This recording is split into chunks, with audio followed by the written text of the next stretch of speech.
नमस्कार दोस्तों, study with अनु में मैं अनु आपका स्वागत करती हूँ। कैसे हैं आप सब? आई होप आप सब स्वस्थ होंगे, मस्त होंगे और अपनी पढ़ाई लिखाई में व्यस्त होंगे। ठीक है, तो जैसे कि आपको पता है ये है आपकी हिस्ट्री की क्लास और इसमें हम इतिहास पढ़ रहे हैं। और इतिहास में हम पढ़ क्या रहे हैं? तो हिस्ट्री में हम पढ़ रहे हैं आधुनिक इतिहास यानी कि आधुनिक भारत, और जिसमें हमने काफ़ी टॉपिक कंप्लीट कर लिए हैं। और ये क्लास आपकी चल रही है जीआईसी के एग्ज़ाम के लिए। और पेन मुझे अच्छा नहीं लग रहा तो पेन को कर लेते हैं पर्पल।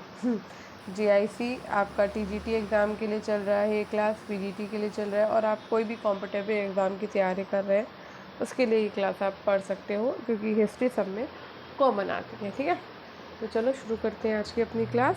तो आज का टॉपिक है गरमपंथी उग्रवादी चरण। तो कल हमने नरमपंथी उदारवादी पढ़ा था और आज हम इसके क्वेश्चंस को सॉल्व करेंगे। ठीक है, तो चलिए शुरू कर लेते हैं अपनी क्लास को।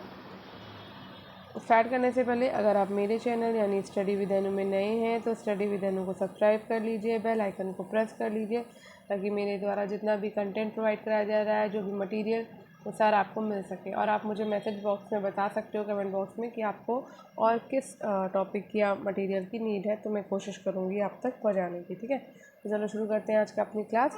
तो आज का पहला क्वेश्चन है, भारतीय राष्ट्रीय आंदोलन के 1905 और 1917 की अवधि को कहा जाता है।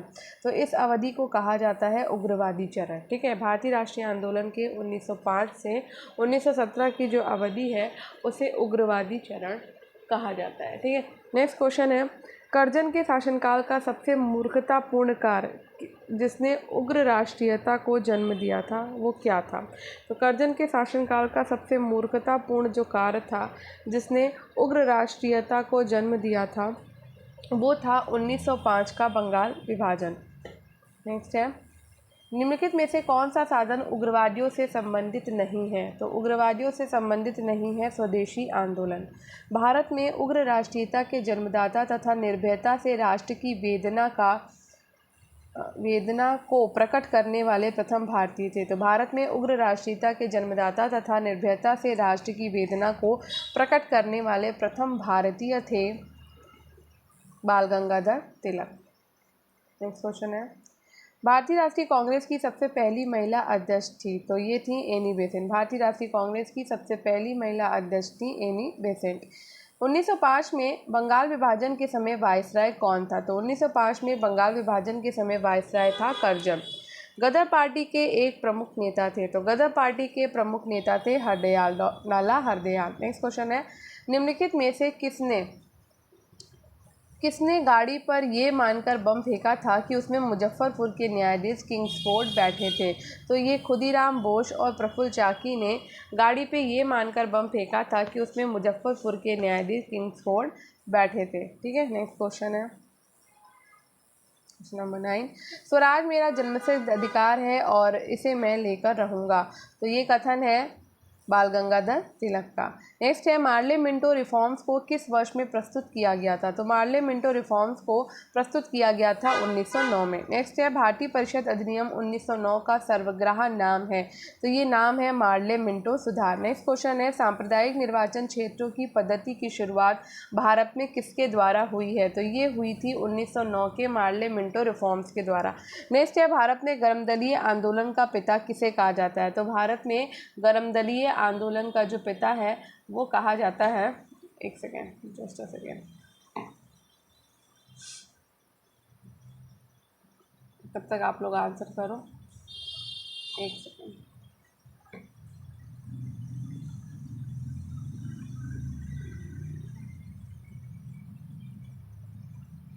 तो हमारा क्वेश्चन था कि भारत में गर्मदलीय आंदोलन का पिता किसे कहा जाता है? तो बाल गंगाधर तिलक को कहा जाता है। ठीक है, नेक्स्ट क्वेश्चन है, निम्नलिखित में से कौन पहले एक क्रांतिकारी थे तो बाद में एक योगी और दार्शनिक बन गए?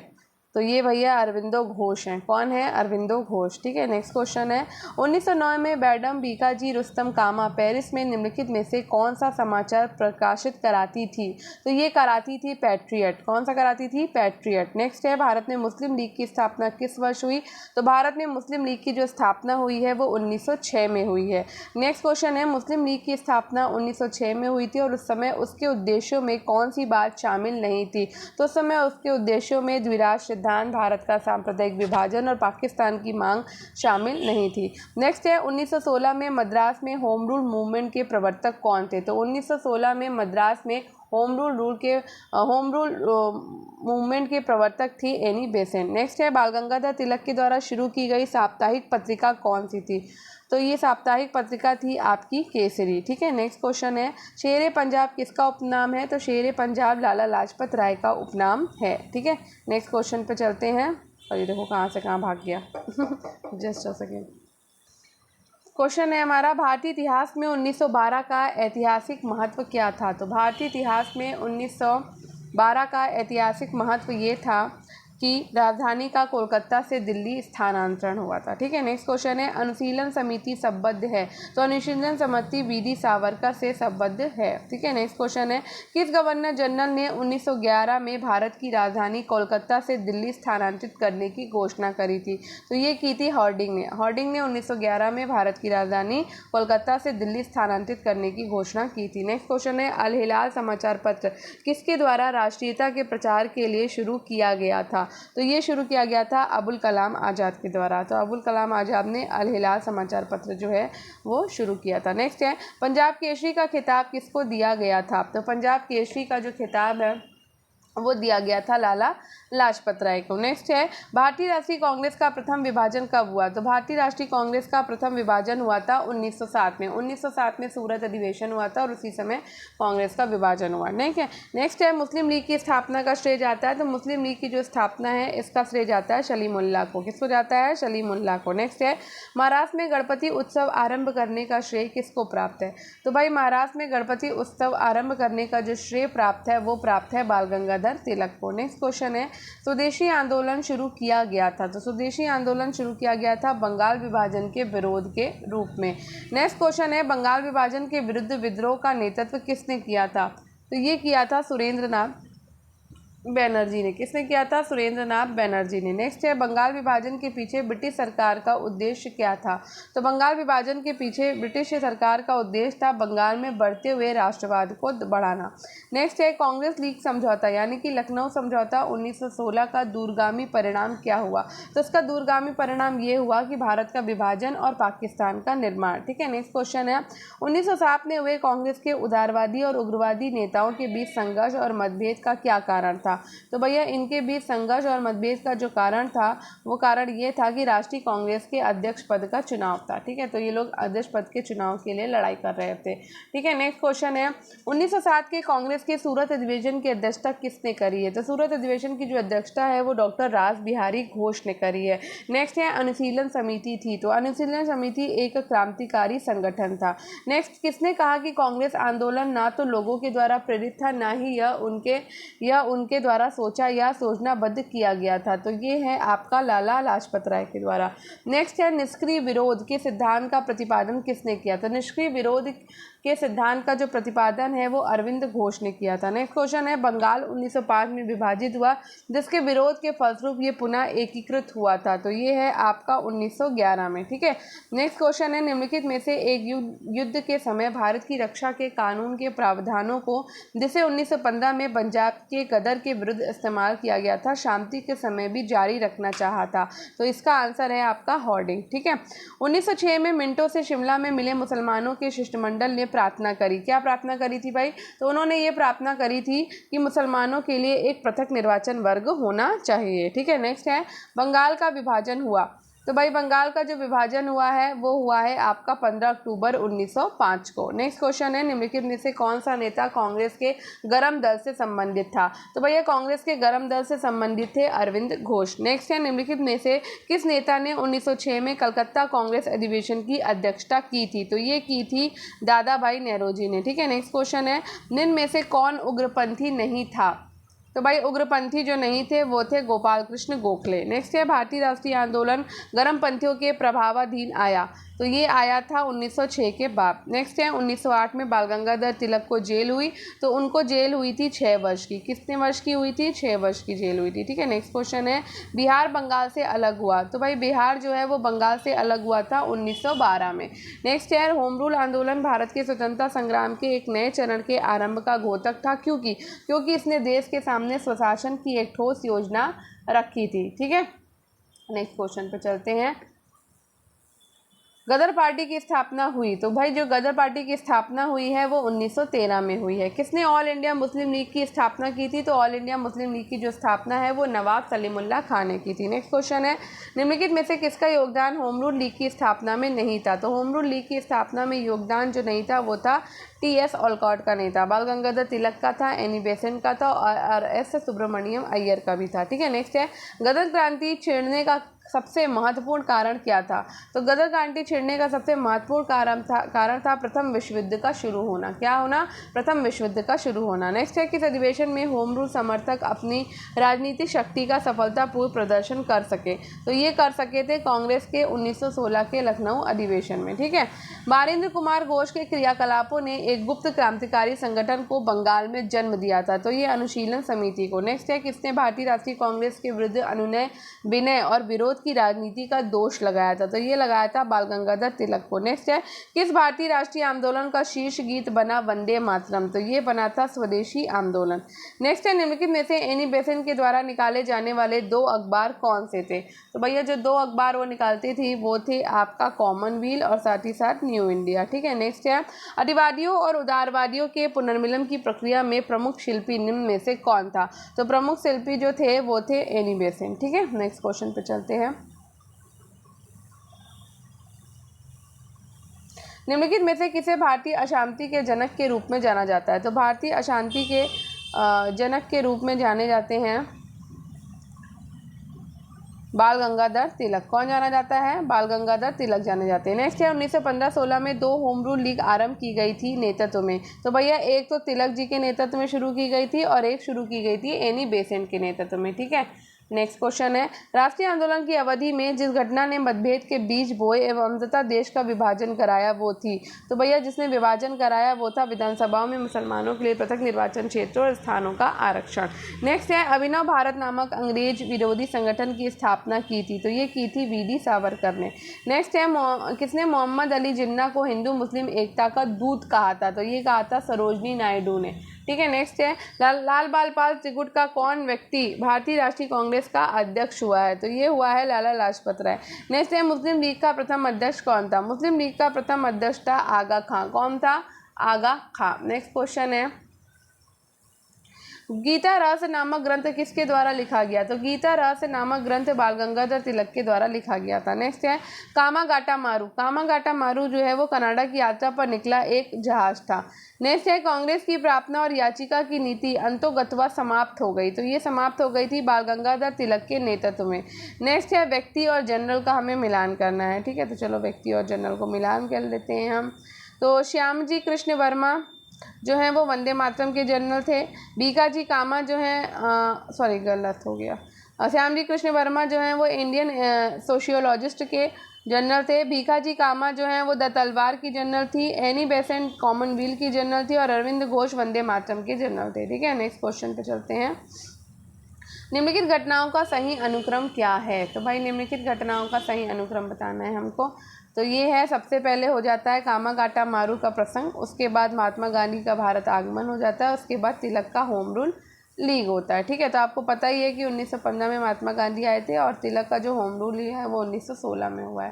ठीक है, और कामागाटा मारू का प्रसंग उससे पहले हुआ था। नेक्स्ट है सूरत की फूट 1907 के बाद कांग्रेस किसके हाथ में आ गई थी? तो कांग्रेस जो है वो नरम दल वालों के हाथ में आ गई थी। ठीक है, नेक्स्ट है राजनीतिक स्वतंत्रता राष्ट्र की प्राणवायु हुई, ये कथन किसका है? तो ये कथन है आपका अरविंद घोष का। नेक्स्ट क्वेश्चन है राष्ट्रीय शोक दिवस कब मनाया गया था? तो राष्ट्रीय शोक दिवस जो मनाया गया था बंगाल विभाजन लागू होने के दिन मनाया गया था। नेक्स्ट है श्रीमती एनी बेसेंट कांग्रेस के की अध्यक्ष कब निर्वाचित हुई हैं? तो ये निर्वाचित हुई थी कलकत्ता अधिवेशन 1917 में। नेक्स्ट है, किसने कहा था तिलक भारतीय अशांति के जनक हैं? तो ये कहा था वी चिरोल ने। वी चिरोल ने कहा था कि तिलक जो है वो भारतीय अशांति के जनक हैं। नेक्स्ट क्वेश्चन है, मुजफ्फरपुर में किंग्सफोर्ड की हत्या का प्रयास कब किया गया था? तो मुजफ्फरपुर में किंग्सफोर्ड की हत्या का प्रयास 1908 में किया गया था। नेक्स्ट है, हॉर्डिंग ने बंगाल विभाजन किस वर्ष रद्द किया? तो हॉर्डिंग ने जो बंगाल विभाजन है वो रद्द किया था 1911 में। नेक्स्ट है, अलीपुर बम कांड में अरविंद घोष का बचाव किस वकील ने किया था? तो ये किया था CR दास ने। नेक्स्ट क्वेश्चन है, 1916 में मुस्लिम लीग और कांग्रेस के बीच किसने समझौता कराया था? तो 1916 में मुस्लिम लीग और कांग्रेस के बीच जो समझौता हुआ था वो एनी बेसेंट के द्वारा हुआ था। नेक्स्ट है, निम्नलिखित में से किस एक ने 1916 में लखनऊ में आयोजित भारतीय राष्ट्रीय कांग्रेस के अधिवेशन में अध्यक्षता की थी? तो ये की थी अंबिका चरण AC मजूमदार ने। नेक्स्ट क्वेश्चन है, भारतीय स्वतंत्रता संग्राम के संदर्भ में 16 अक्टूबर 1905 में निम्नलिखित कारणों में से किसके लिए प्रसिद्ध है? तो ये प्रसिद्ध है, इस दिन आधिकारिक रूप से बंगभंग यानी कि बंगाल विभाजन लागू हुआ था। नेक्स्ट क्वेश्चन है, बाल गंगाधर तिलक ने राष्ट्रवाद की भावना को जनसामान्य के बीच विस्तारित करने का प्रयास किया। कथन 2 कहता है कि तिलक ने दक्कन में अकाल पीड़ित लोगों की सहायता के लिए स्वयंसेवकों का एक दल संगठित किया था।